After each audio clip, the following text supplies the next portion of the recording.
ಎಲ್ರಿಗೂ ನಮಸ್ಕಾರ. ನಂಗೆ ಸಡನ್ ಆಗಿ ಒಂದು ಹಾಡು ಹೇಳಬೇಕು ಅಂತ ಅನಿಸ್ತು, ಅದಕ್ಕೆ ವಿಡಿಯೋ ಮಾಡ್ತಿರೋದು.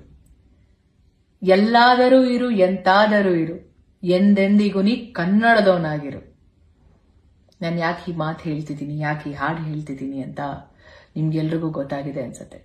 ಕನ್ನಡ, ಕರ್ನಾಟಕ ಅಂತ ಬಂದ್ರೆ ಪ್ರತಿಯೊಬ್ಬ ಕನ್ನಡಿಗನಿಗೂ ಇಟ್ಸ್ ಅನ್ ಇಮೋಷನ್. ಹಾಗೇನೆ ನಮ್ಮ ಭಾಷೆ ಬಗ್ಗೆ, ನಮ್ಮ ಕನ್ನಡ ಭಾಷೆ ಬಗ್ಗೆ ಯಾರಾದ್ರೂ ಒಬ್ರು ಟೀಕೆ ಮಾಡ್ತಿದ್ದಾರೆ ಅಂತ ಅಂದಾಗ ಸುಮ್ಮನೆ ಅಂತೂ ಕೂರಕ್ಕಾಗಲ್ಲ ಅಲ್ವಾ.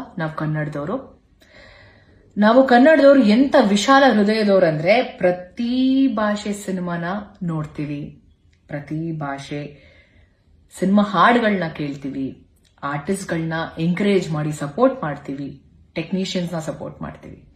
ಆದ್ರೆ ನಮ್ಮ ಭಾಷೆ ಬಗ್ಗೆ ಯಾರಾದ್ರೂ ಮಾತಾಡ್ತಿದ್ದಾರೆ ಅಂದಾಗ ಅದಕ್ಕೆ ನಾವ್ಯಾಕೆ ವಾಯ್ಸ್ ರೈಸ್ ಮಾಡಬಾರ್ದು? ನಾವಿಲ್ಲಿ ಯಾವ ಭಾಷೆ ಬಗ್ಗೆನೂ ಕೆಟ್ಟದಾಗ ಮಾತಾಡ್ತಿಲ್ಲ. ನಾವ್ ಎಲ್ಲಾ ಭಾಷೆನೂ ವಿ ರೆಸ್ಪೆಕ್ಟೆಡ್. ಬಟ್ ನಮ್ಮ ಭಾಷೆ, ನಮ್ಮ ಕನ್ನಡ ಭಾಷೆ ಬಗ್ಗೆ ಯಾರಾದ್ರೂ ಮಾತಾಡ್ತಿದ್ದಾರೆ ಅಂದಾಗ ನಾವು ಕನ್ನಡಿಗರಾಗಿ we have to stand for it.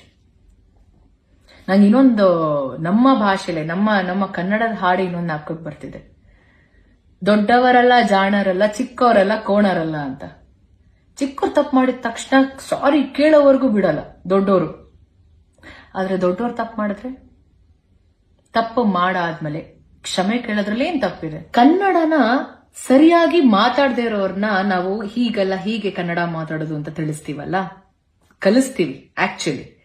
ಇನ್ನ ಕನ್ನಡ ಭಾಷೆ ಬಗ್ಗೆ ತಪ್ಪಾಗಿ ಮಾತಾಡೋರ್ನ ಏನಂತ ಹೇಳೋಣ? ನವೆಂಬರ್ 1ನೇ ತಾರೀಕು ಕನ್ನಡ ರಾಜ್ಯೋತ್ಸವ ಸೆಲೆಬ್ರೇಟ್ ಮಾಡ್ತೀವಿ. ನಾವ್ ಎಲ್ರೂ ಸಹ ಪ್ರತಿಯೊಬ್ಬ ಕನ್ನಡಿಗ ಅವರವರ ಸೋಷಿಯಲ್ ಮೀಡಿಯಾ ಪ್ಲಾಟ್ಫಾರ್ಮ್ ಅಲ್ಲಿ ಅವರವರ ಪ್ರೀತಿನ, ಅವರ ಅಭಿಮಾನನ ತುಂಬಾ ಚೆನ್ನಾಗಿ ವ್ಯಕ್ತಪಡಿಸ್ತೀವಿ. ಇವಾಗ ನಮ್ಮ ಭಾಷೆನ, ನಮ್ಮ ಭಾಷೆ ಮೇಲಿರುವಂತ ಪ್ರೀತಿ, ನಮ್ಮ ಭಾಷೆ ಮೇಲಿರುವಂತ ಗೌರವನ ನಾವು ತಿಳಿಸೋಣ. ಏನಂತೀರಾ?